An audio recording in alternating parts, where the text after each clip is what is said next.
Captain Sarah "Phoenix" Mitchell had always known that being one of the few female F-22 Raptor pilots in the Air Force would come with challenges. What she hadn't expected was to face her biggest battle not in the skies over hostile territory, but in the sterile corridors of Langley Air Force Base on a humid Tuesday morning in June. The day started like any other. Sarah arrived at the squadron building at 0500 hours, her flight suit pressed and her mind focused on the training mission ahead. The F-22 program was elite, exclusive, and unforgiving. Only the best pilots in the world were selected to fly the most advanced fighter jet ever created, and Sarah had earned her place through years of dedication, countless hours of training, and an unwavering commitment to excellence. She had been flying the Raptor for 3 years now, accumulating over 800 flight hours in the advanced stealth fighter.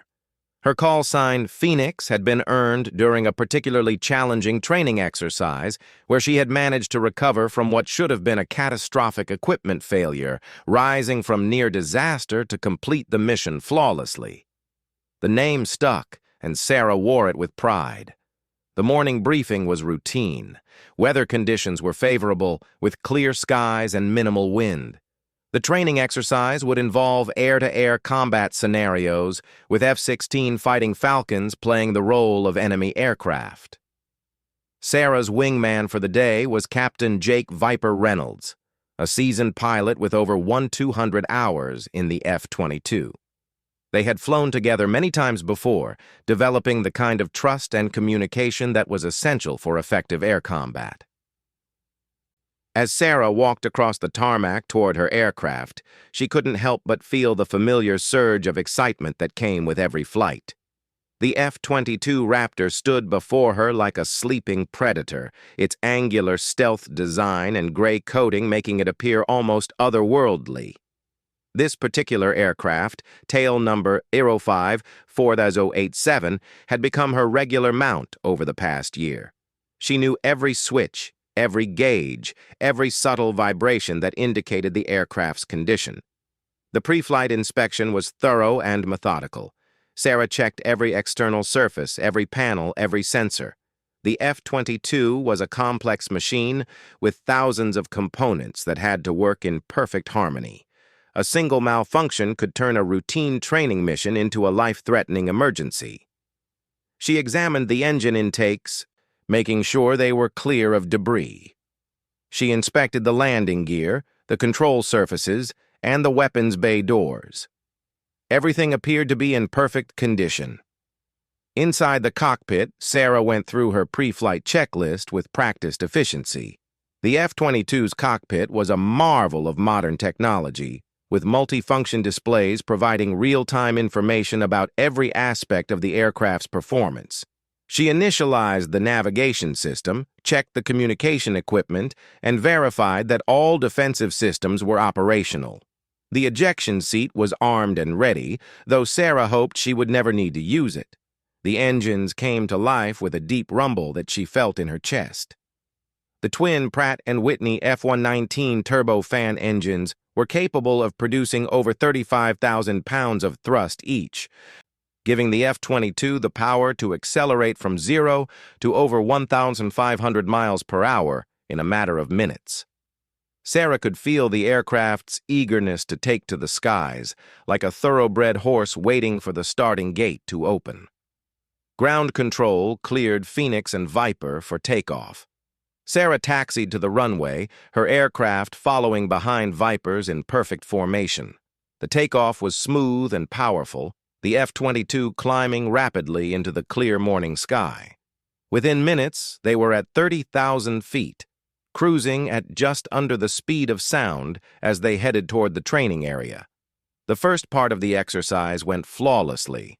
Sarah and Jake worked together to intercept and engage simulated enemy aircraft, using the F-22's advanced radar and stealth capabilities to gain tactical advantages. The Raptor's ability to remain invisible to enemy radar while simultaneously tracking multiple targets was a significant edge in any air combat scenario. Sarah felt completely in her element, maneuvering the aircraft with precision and confidence. The G-forces pressed against her body as she executed tight turns and climbs, but years of training had conditioned her to handle the physical stress.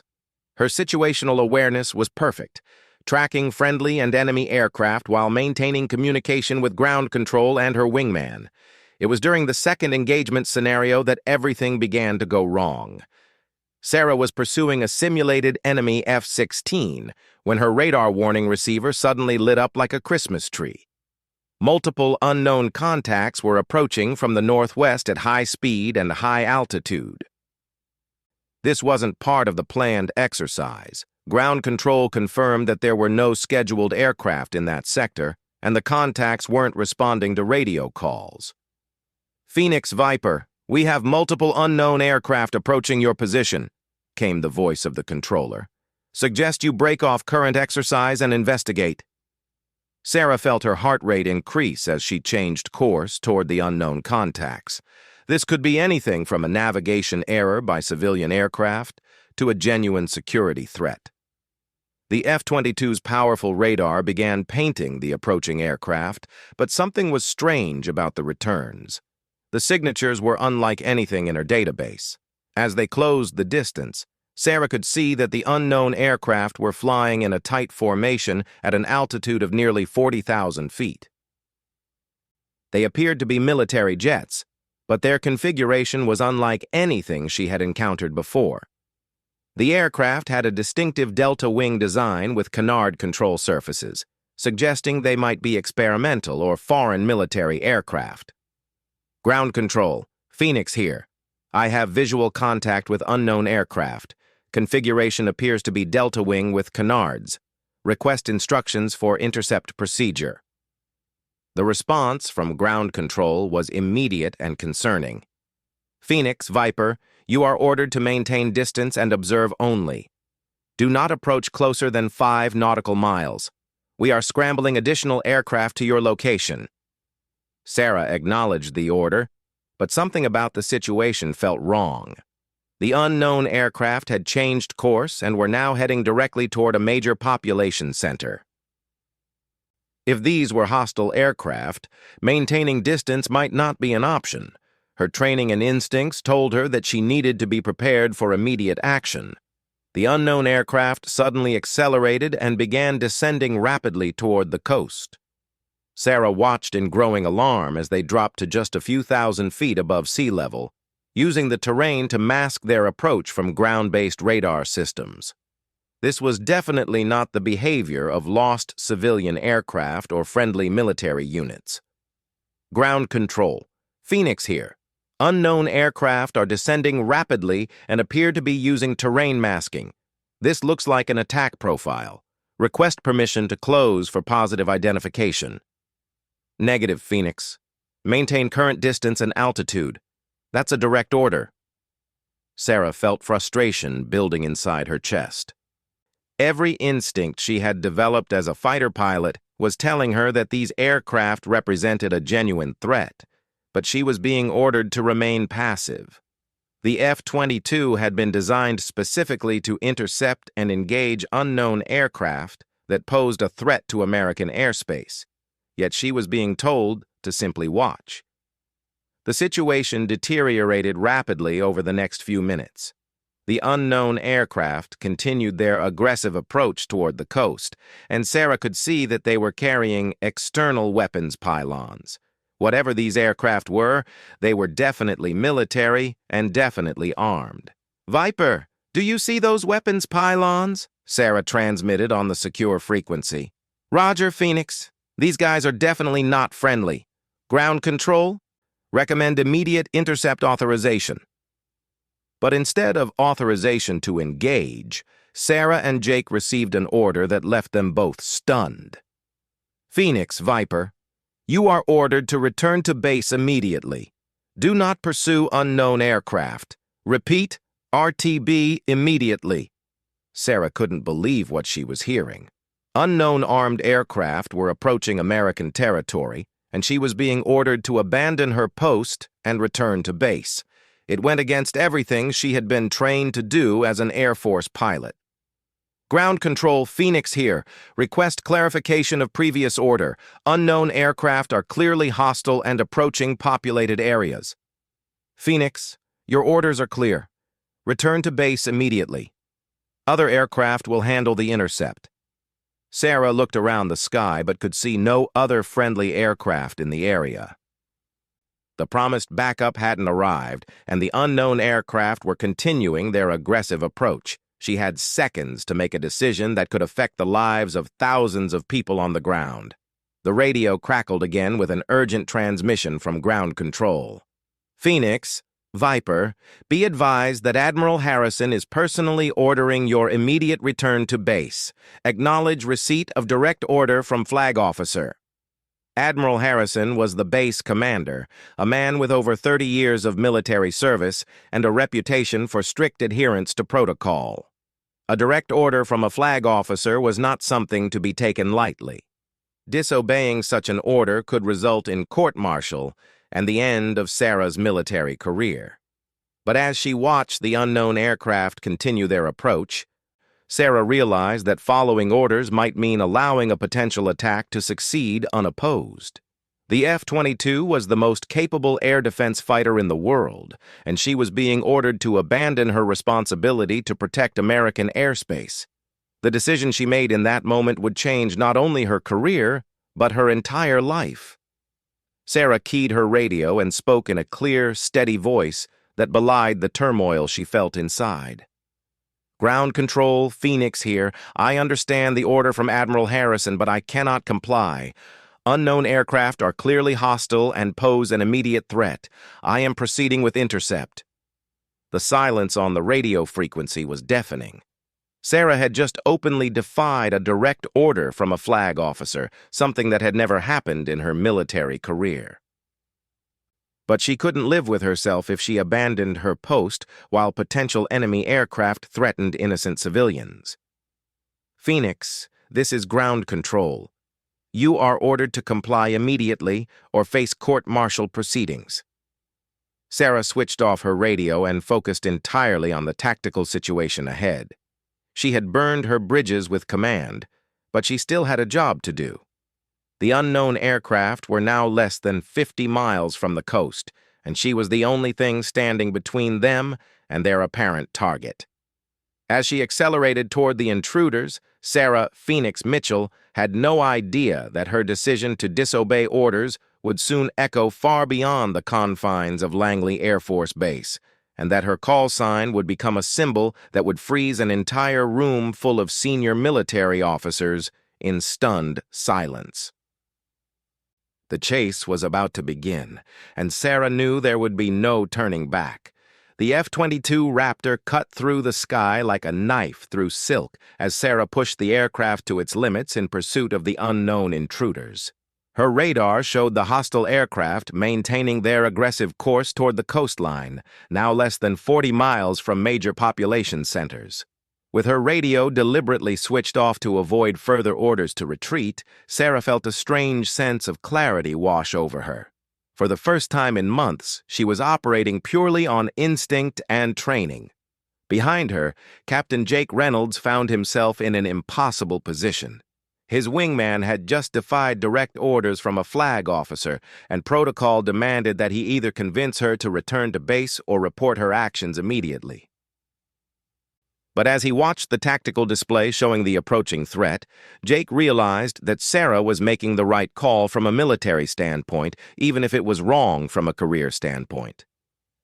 Phoenix, Viper here, Jake transmitted on their secure channel, knowing Sarah had muted ground control but could still hear him. I'm with you. Let's get these guys. Sarah felt a surge of relief knowing that her wingman was supporting her decision. Having Jake's experienced F-22 in the fight would significantly increase their chances of successfully intercepting the intruders. She keyed her transmit button briefly to acknowledge his support, then focused entirely on the developing engagement. The unknown aircraft had descended to just 2,000 feet above sea level and were using a technique called nap of the earth, flying to avoid radar detection. This low-altitude approach was typically used by attack aircraft trying to penetrate enemy air defenses, further confirming Sarah's assessment that these were hostile forces with aggressive intentions. As the distance closed to 20 miles, Sarah was finally able to get a clear visual identification of the intruding aircraft. What she saw made her blood run cold. The aircraft were definitely military fighters, but their configuration and markings were unlike anything in the American inventory. The delta wing design with forward canards suggested they were advanced foreign fighters, possibly of European or Russian origin. More disturbing was what she could see hanging from their external pylons. The aircraft were carrying what appeared to be air-to-surface missiles, specifically designed for attacking ground targets. If these aircraft reached their intended target area, they could cause massive casualties among civilian populations. Viper, Phoenix here. I have positive ID on hostile aircraft, definitely military fighters with air-to-surface ordnance. This is the real deal. Jake's response was immediate and grim. Roger, Phoenix. I see them too. Configuration suggests they're carrying anti-ship or land attack missiles. We need to stop them now. The tactical situation was developing rapidly. The hostile aircraft were now less than 15 miles from the coast and beginning to spread out into an attack formation. Sarah counted 6 aircraft in total, more than enough to cause significant damage if they reached their targets. The F-22's advanced radar was tracking all 6 contacts simultaneously, providing detailed information about their speed, heading, and altitude. Sarah armed her air-to-air missiles and selected the AIM-120C Advanced Medium-Range Air-to-Air Missile, known as the AMRAAM. The F-22 could carry 6 of these weapons internally, maintaining the aircraft's stealth characteristics while providing formidable air-to-air capability. The AMRAAM was a fire-and-forget missile with its own active radar guidance system, capable of engaging targets at distances of over 60 miles. But Sarah hesitated before pulling the trigger. Once she fired the first missile, there would be no doubt about her intentions and no possibility of retreat. She would be crossing a line that could never be uncrossed, potentially starting an international incident or even a war. The weight of that responsibility pressed down on her like a physical force. The moment of hesitation ended when the hostile aircraft suddenly accelerated and began climbing toward their attack altitude. Sarah watched as they assumed a formation that was unmistakably preparing for a coordinated strike against ground targets. Whatever their mission was, they were about to execute it. Viper, they're going to attack. I'm engaging now. Sarah locked onto the lead hostile aircraft with her fire control radar and squeezed the trigger. The first AMRAAM dropped from the F-22's internal weapons bay and immediately ignited its solid rocket motor, accelerating to over 3 times the speed of sound as it streaked toward its target. The missile's departure was almost silent inside the cockpit, but Sarah knew that in a few seconds, the sky would erupt in violence. The lead hostile aircraft never knew what hit it. The AMRAAM's 44-pound warhead detonated just forward of the aircraft's wing root, sending fragments tearing through critical flight control systems and the cockpit. The fighter disintegrated in a ball of fire and debris that rained down into the ocean below. The destruction of their leader threw the remaining hostile aircraft into confusion. They scattered in different directions, some climbing while others dove toward the deck, but their dispersal only made them easier targets for the F-22's sophisticated fire control system. Sarah and Jake worked together with practiced efficiency, each taking responsibility for different sectors of the engagement area.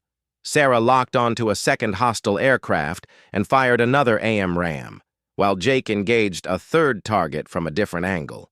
The missiles found their marks within seconds of each other, reducing the hostile force by half in less than 30 seconds. But the surviving aircraft weren't giving up without a fight. The remaining 3 fighters turned toward Sarah and Jake's position and began firing air-to-air missiles of their own.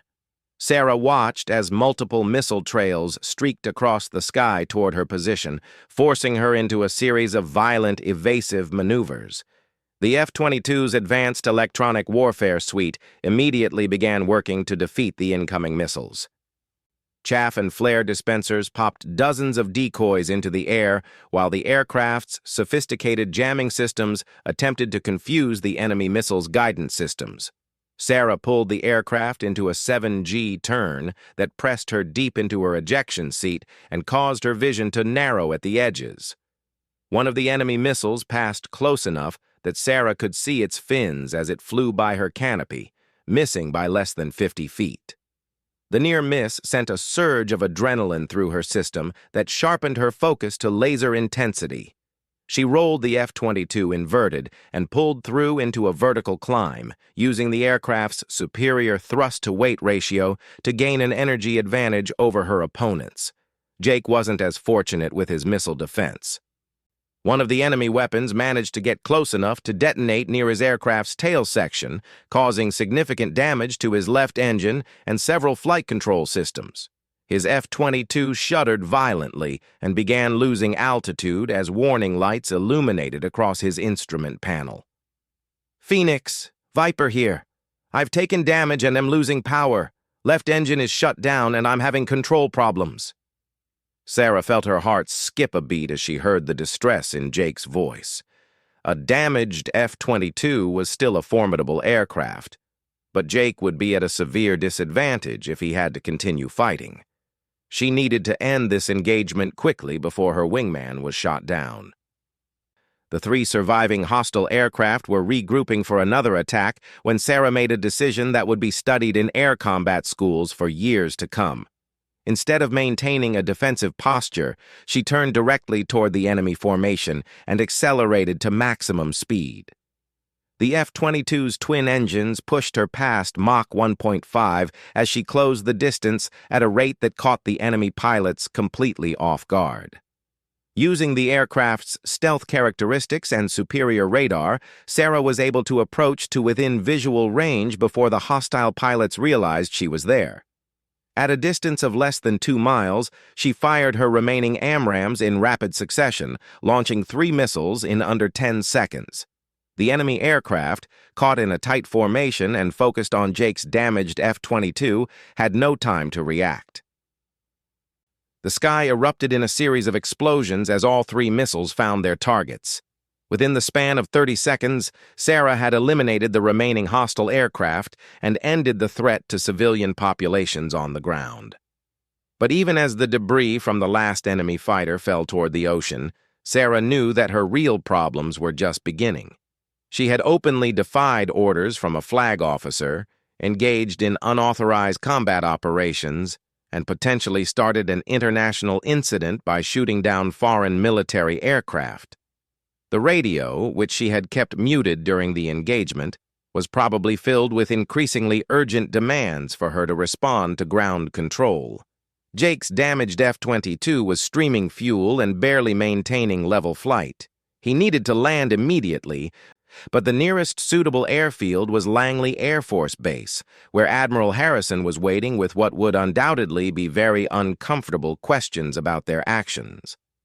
"Viper, Phoenix here. What's your status for landing?" "I can make it back to base, but it's going to be close. I'm showing major hydraulic leaks and the flight controls are getting mushy. I need to land within the next 10 minutes, or I'm going to have to punch out." Sarah looked toward the coast where Langley Air Force Base was located. In a few minutes, she would have to face the consequences of her decision to disobey orders. Her military career was almost certainly over, and she might face criminal charges for her actions. But as she looked down at the empty ocean where 6 hostile aircraft had been preparing to attack American territory, she felt no regret about her choices. The flight back to Langley took 8 minutes that felt like hours. Sarah maintained radio silence, knowing that anything she said would only make her situation worse. Jake's aircraft was visibly leaking fluids and flying with obvious difficulty, but he managed to stay in formation as they approached the base. Ground control had cleared all other aircraft from the pattern and had emergency vehicles standing by as the 2 F-22s entered the traffic pattern for landing. Sarah could see fire trucks, ambulances, and security vehicles positioned along the runway, their red and blue lights flashing in the afternoon sunlight. Jake landed first, his damaged aircraft touching down heavily and requiring the full length of the runway to stop. Sarah watched as emergency crews immediately surrounded his F-22, ensuring that he was able to exit the aircraft safely despite the damage it had sustained. As Sarah lined up for her own landing, she could see a crowd of vehicles and personnel gathered on the flight line.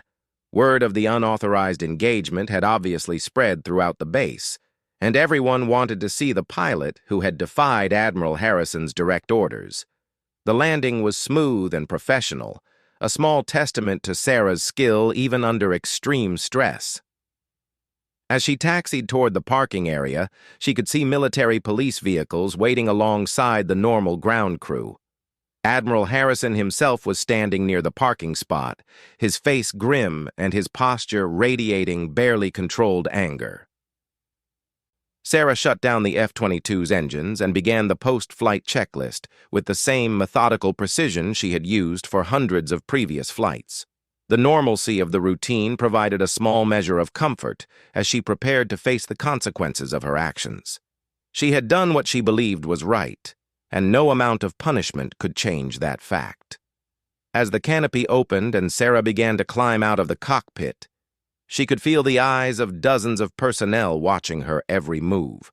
The tarmac was silent except for the cooling sounds of the aircraft's engines and the distant wail of sirens from Jake's emergency landing.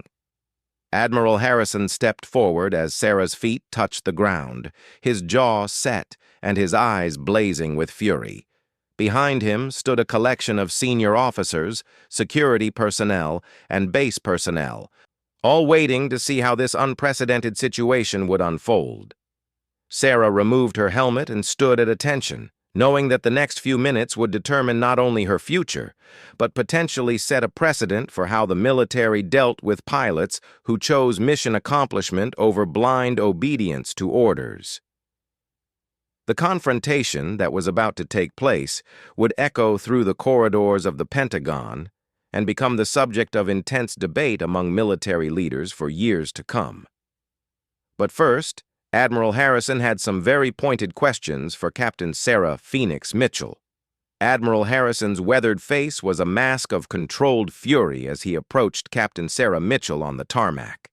The silver stars on his shoulders caught the afternoon sunlight as he stopped just inches from her position at attention.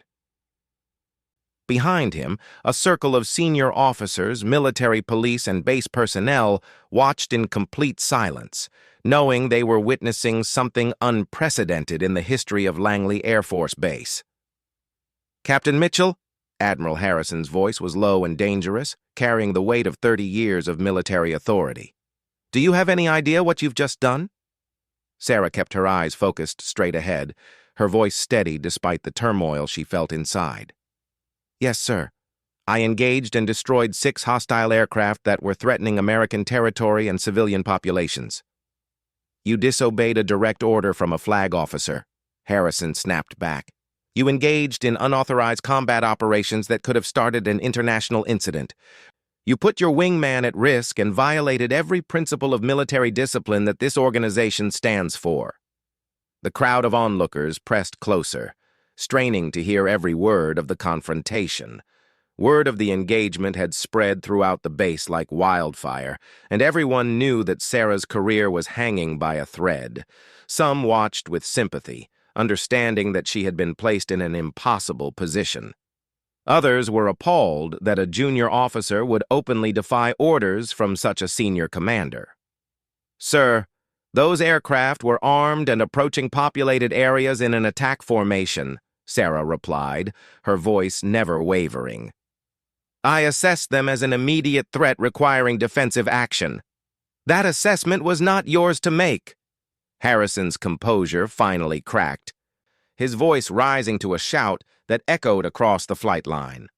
"I gave you a direct order to return to base and let other assets handle the intercept. Your job was to obey that order, not to play hero." Sarah finally looked directly at the Admiral, meeting his furious gaze with her own steady brown eyes. "Sir, There were no other assets in position to intercept. Those aircraft would have reached their targets unopposed if I had followed orders. That was not your concern. Harrison stepped even closer, his face inches from hers. Military discipline exists for a reason, Captain. When orders break down, when every pilot decides to make their own tactical decisions, chaos follows. You have violated one of the fundamental principles of military service. Colonel James Peterson, the base operations officer, stepped forward from the circle of observers. Admiral, perhaps we should move this discussion to a more appropriate venue. The entire base is watching. Harrison glanced around at the crowd of personnel who had gathered to witness the confrontation. Security cameras were recording everything, and he realized that this incident would be analyzed and discussed far beyond the confines of Langley Air Force Base. Very well, Harrison said grimly. Captain Mitchell, you are under arrest pending investigation for disobeying orders, unauthorized engagement of foreign aircraft, and conduct prejudicial to good order and discipline. You will surrender your wings and remain confined to quarters until further notice. The words hit Sarah like a physical blow. Having her wings removed was the ultimate disgrace for a pilot, a public symbol that she was no longer trusted to fly military aircraft. But she had known this moment would come from the instant she fired her first missile. As the military police moved forward to escort her away, Captain Jake Reynolds limped across the tarmac from where the medical team had been examining him. His flight suit was torn and stained with hydraulic fluid from his damaged aircraft, but his eyes were clear and determined. "Admiral Harrison, sir," Jake called out, his voice carrying clearly across the silent crowd. Harrison turned toward the approaching pilot, his expression still thunderous. "Captain Reynolds, you should be in the medical facility being examined." "Sir, I need to make a statement about what happened out there." Jake came to attention beside Sarah, ignoring the obvious disapproval of several senior officers. Captain Mitchell made the right call. Those aircraft were clearly hostile and posed an immediate threat. If she hadn't engaged them, American civilians would be dead right now. "Captain Reynolds, you are out of line," Harrison warned. "Your loyalty to your wingman is understandable, but it doesn't change the facts. Orders were given and orders were disobeyed." "Sir, with all due respect, sometimes the right thing to do and the legal thing to do aren't the same thing." Jake's voice was steady and confident, despite the fact that he was essentially ending his own career with his words. "Captain Mitchell prevented an attack on American soil. That should count for something." The crowd around them had grown even larger, with personnel from across the base finding excuses to be in the area. The confrontation was being discussed on radio frequencies throughout the installation, and everyone knew they were witnessing something that would be remembered for years to come. Admiral Harrison looked around at the faces watching him, seeing a mixture of support and opposition for his position. Some of the older officers nodded approvingly at his emphasis on military discipline, while younger personnel seemed more sympathetic to Sarah's position. The division was clear, and Harrison realized that this incident would have consequences far beyond the two pilots standing before him. "Both of you will be confined to quarters pending investigation," Harrison declared. "This matter will be referred to the appropriate authorities for disposition. Captain Mitchell, surrender your wings." Sarah reached up to unpin the silver pilot wings from her flight suit, the motion slow and deliberate. The wings represented years of training, thousands of hours of flying, and a childhood dream of serving her country as a military pilot.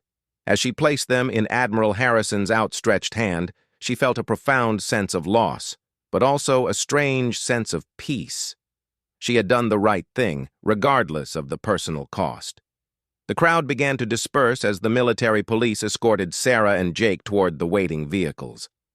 But as they walked across the tarmac, something unexpected happened. A young airman standing near the flight line began to clap slowly and deliberately. The sound echoed across the pavement like gunshots in the silence. Within seconds, other personnel joined in the applause. Senior non-commissioned officers, junior officers, and enlisted personnel throughout the crowd began clapping, creating a wall of sound that followed Sarah as she was led away. The show of support was spontaneous and genuine, a clear statement that many people believed she had made the right choice. Admiral Harrison watched the demonstration with growing alarm.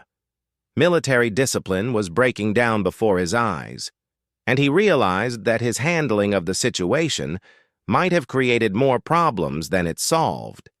But it was too late to change course now. The die had been cast, and the consequences would have to play out according to military law and regulation. The next 72 hours were a whirlwind of investigations, interviews, and legal consultations. Sarah found herself confined to her quarters while teams of investigators pored over every detail of the engagement. Flight data from her F-22 was analyzed frame by frame, radio transmissions were reviewed, and witness statements were collected from everyone who had been involved in the incident. The story leaked to the media within hours, despite the military's attempts to control information.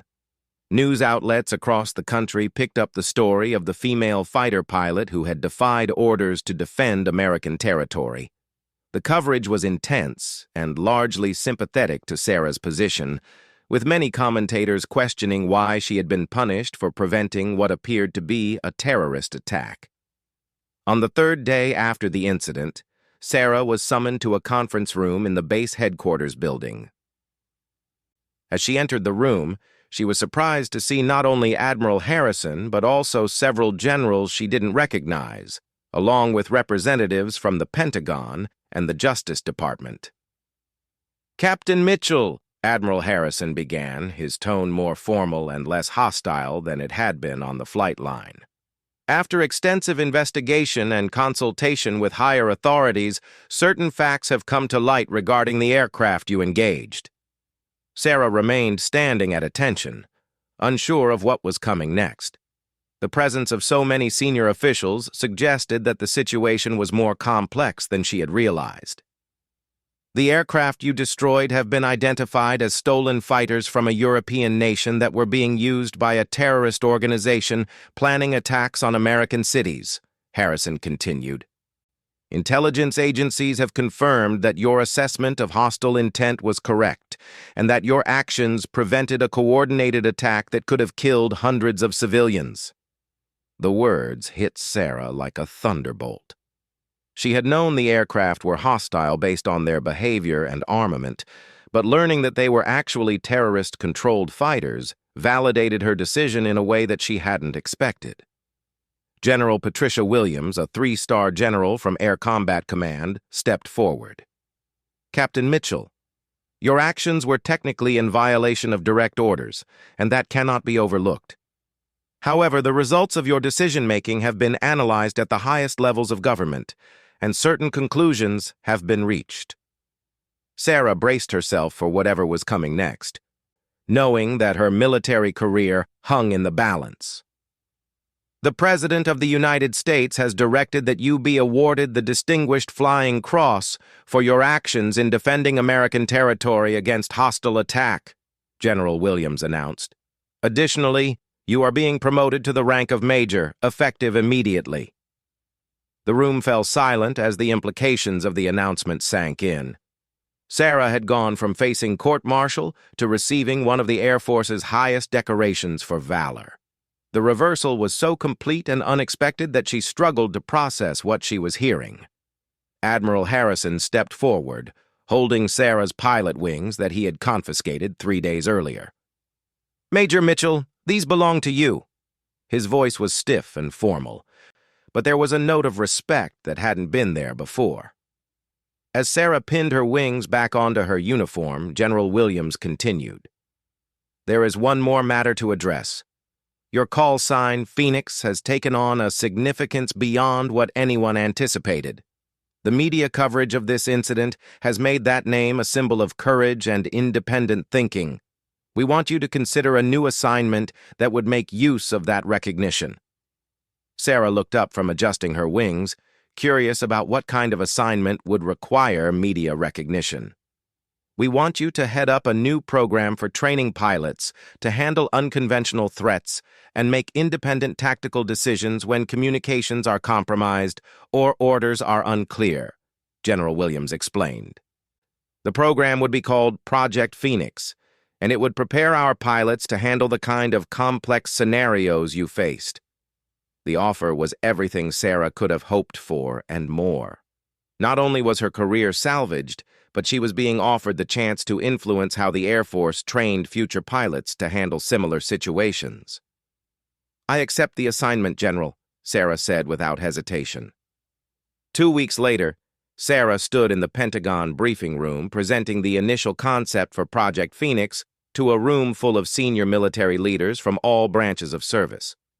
As she outlined the program's goals and training methodology, she noticed that the room was completely silent, with every person hanging on her words.